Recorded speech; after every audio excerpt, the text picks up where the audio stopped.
Hello there and welcome back to my channel. There's another tier list on the horizon in the video today, and we're gonna focus on the national final Supernova, which is the national final of Latvia, which I'm sure you're already pretty aware of. 10 songs have qualified for this final. I have reviewed all of these 10 on my channel. You can find the individual reviews to them if you just go on my channel and look for them.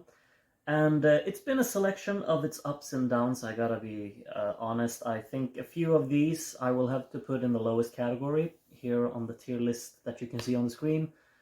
A few others will be towards the top, and one will be at the very top category because I have to choose a winner from every national final, of course, because there has to be a winner from every national final.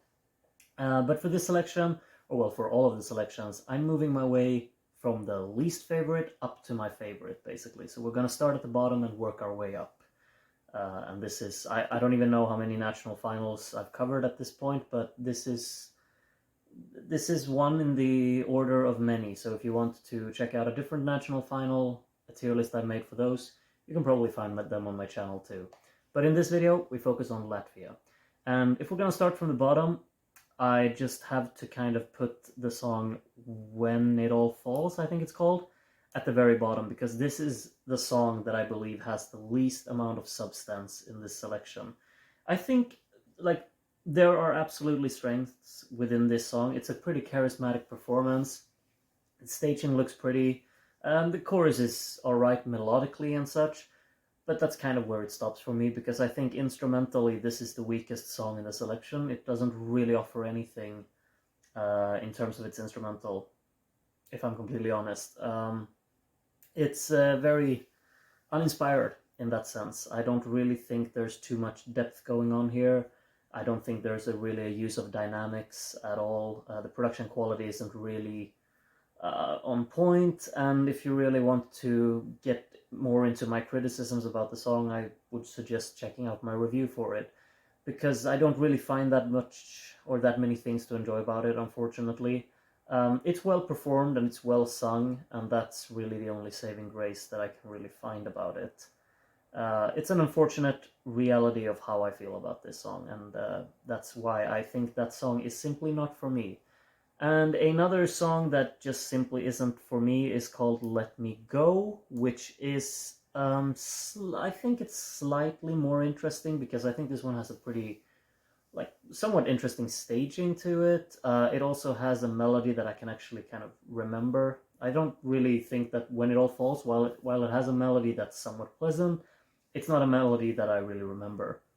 Let Me Go has a little bit more in that regard, a little bit more vocal showing off, I guess. And it feels like there's more of a purpose to this song, but it kind of falls on the same aspect as the previous song, which is just the instrumental here, but it's in a different way, because this instrumental feels incredibly strange. Listening to it, I don't really feel a connection to anything going on in it.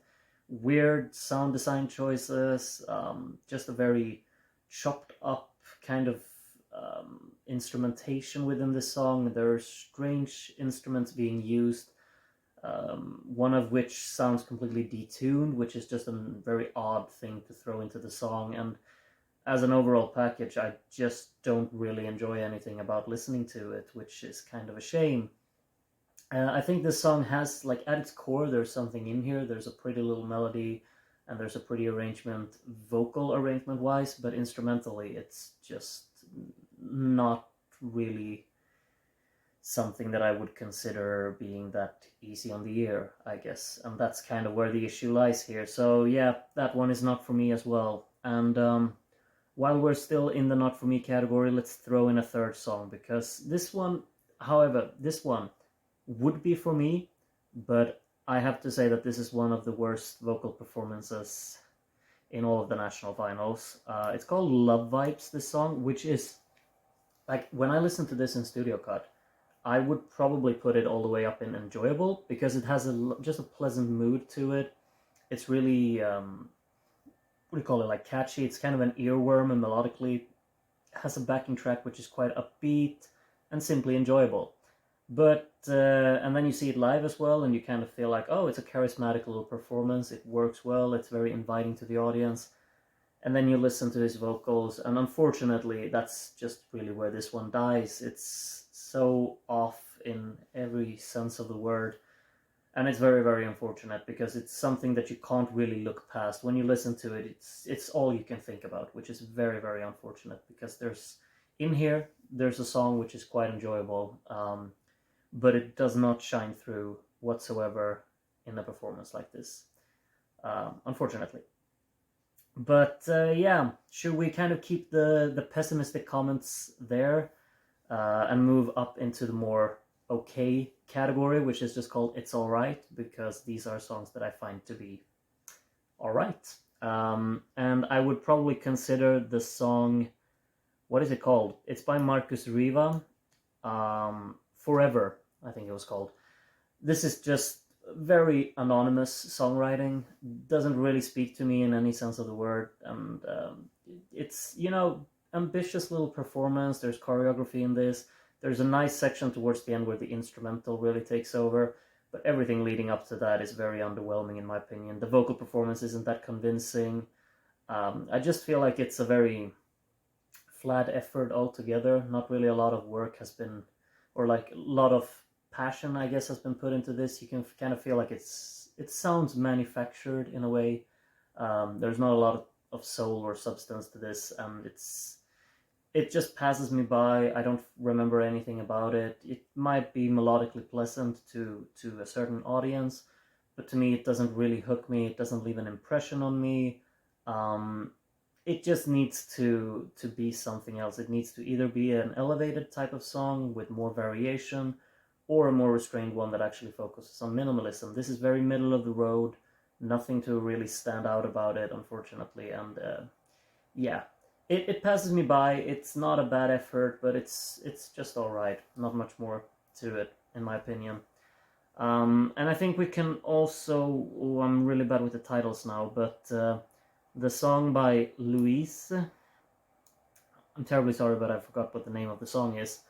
This is kind of like, it has like a pretty ballad tone to it, but and I got to know that she's 16 and wrote it herself, which is very, very impressive. But I can't get behind it more because of that fact. Because what I feel when I listen to it is that it's pretty simple. It's very straight on the beat. It's very straightforward. Doesn't really do anything intriguing rhythmically, or dynamics wise, or instrumentally.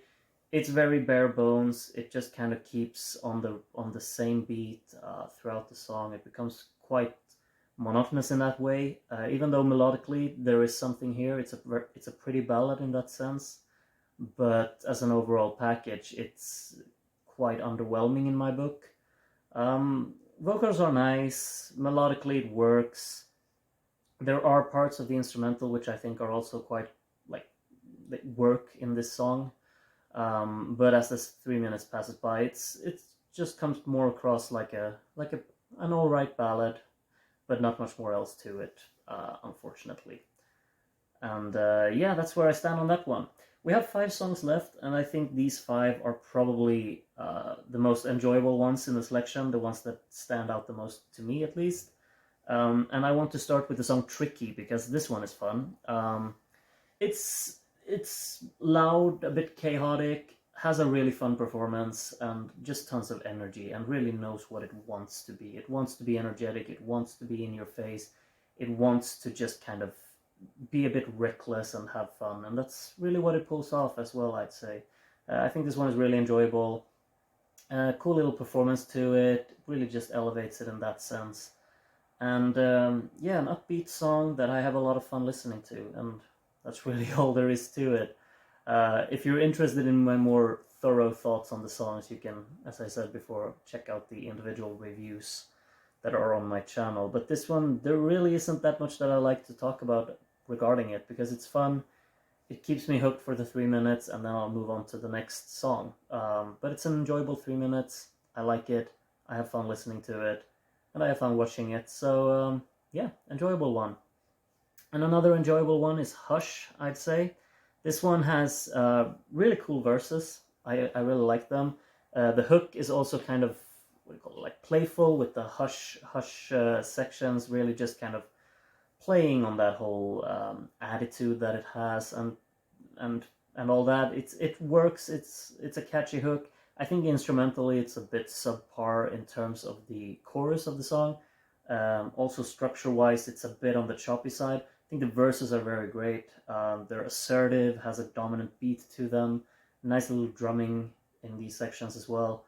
As an overall package, it feels a bit chopped up, like the structure isn't that well flowing, but it still packs the punch that it wants to have, and it kind of just clicks with me as a listener in just having fun listening to it. Not much more than that, but that's kind of where I land with it. So an enjoyable one. And we have 3 songs left, and I feel like it's very this doesn't look good because it's very male dominant. I'm sorry for that, but I can't help it if my 3 favorite songs are all male performed. But these 3 are by far the standouts in the selection, in my opinion.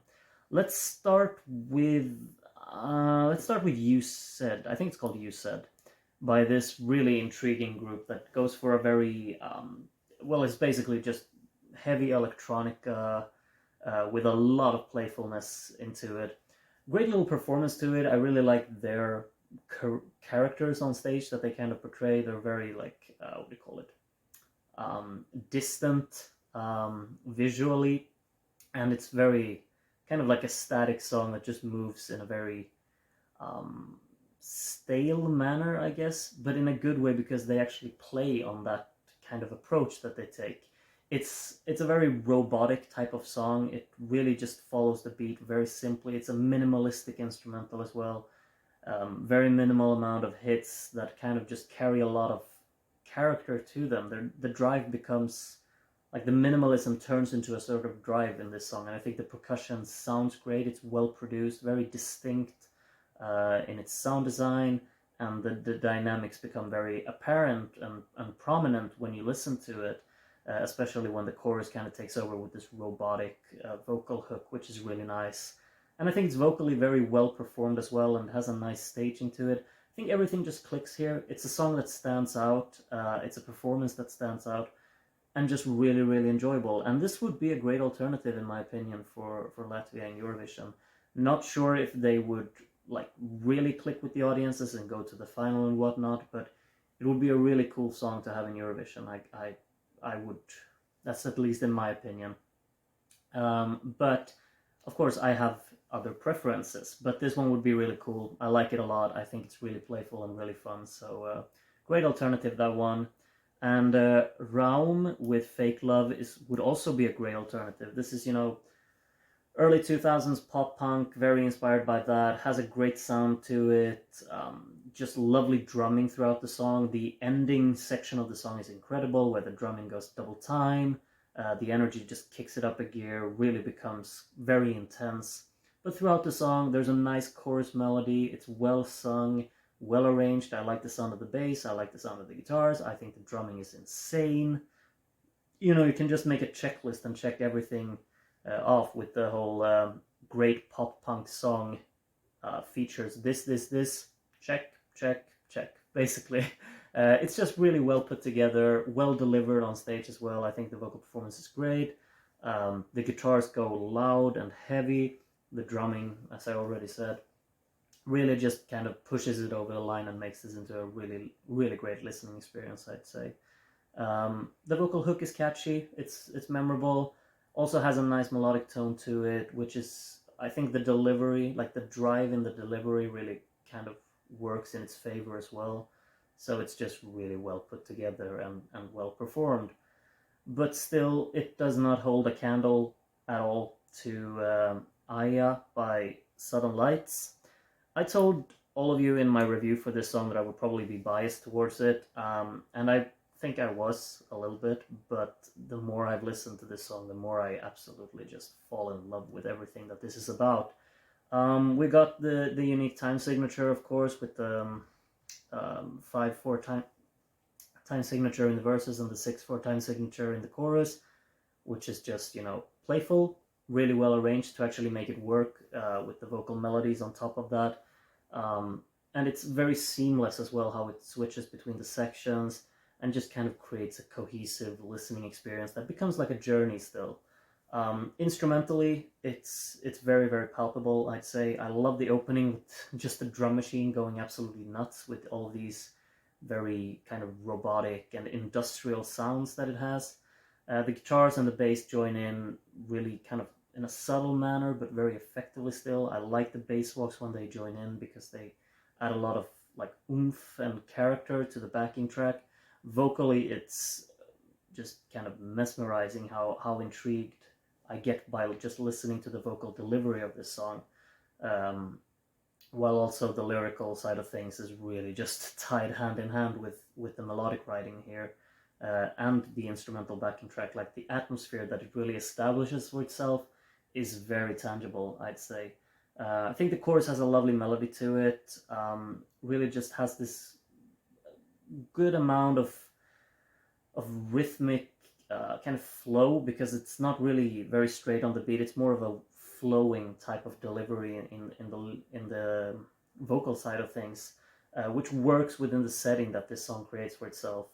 And then leading back down into the verse, it's very smooth in transitions. It leads into a second chorus, which comes in quite quickly after the second verse, and then you lead into this instrumental section where everything just kind of goes into this kind of chaotic storm of impulse and intensity, where the instruments really take over. It's like a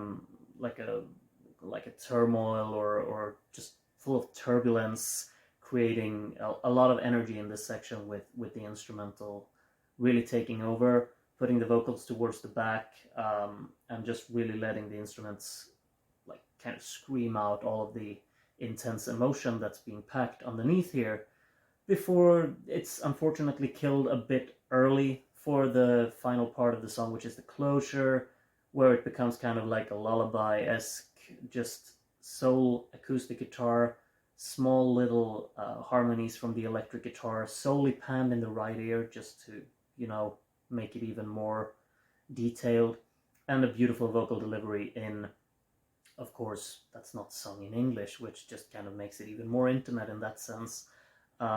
Really well packaged, well flowing throughout. It's a bit of an abrupt change there towards the end when they go into this lullaby section, but it kind of fits the theme of the song as well, I think. Just kind of creating this whole little comforting piece towards the end after this stormy section has really been blasting in our ears. And then, of course, you just kind of add the detail of this beautiful staging that they have and how well gelled this band is on stage together. They work fantastically well. Love the lighting that they have on stage. These lamps add such a mood to the song as well, and really fits the ambience. And yeah, it's among my absolute favorites of this Eurovision season so far, and I'm not surprised by that fact in the slightest. It's a song that continues to grow on me every time I listen to it as well, which is quite remarkable. So if Latvia do not end up picking Southern Lights, I will be incredibly disappointed. But, I mean, I've been disappointed before when they didn't send Southern Lights 5 years ago. At least this time they made the final without becoming a wild card, which was the case last time for whatever reason. But yeah, this is my tier list. Tell me what you think of it. Do you agree with it? Maybe you disagree with it. Whatever it is, please tell me in the comments. Tell me what song you would like Latvia to send, and we'll see which is the most popular choice. I would hope that Southern Lights might be among the top choices, but you can never know. Maybe all of you have a different favorite. Maybe Marcus Riva, because he seems to be kind of popular. Not for me though. Yeah, that's all for this one. Let's see what video comes up next. Might be another tier list, might be a new kind of national final of reviews. We'll see. But yeah, thank you for sticking around in this video. Thank you for all of the support on all of the videos lately. It's been a hectic uploading schedule and recording schedule, but it's all worth it when I read your comments. So thank you all for that. Hope to see you soon again. Take care, and bye-bye.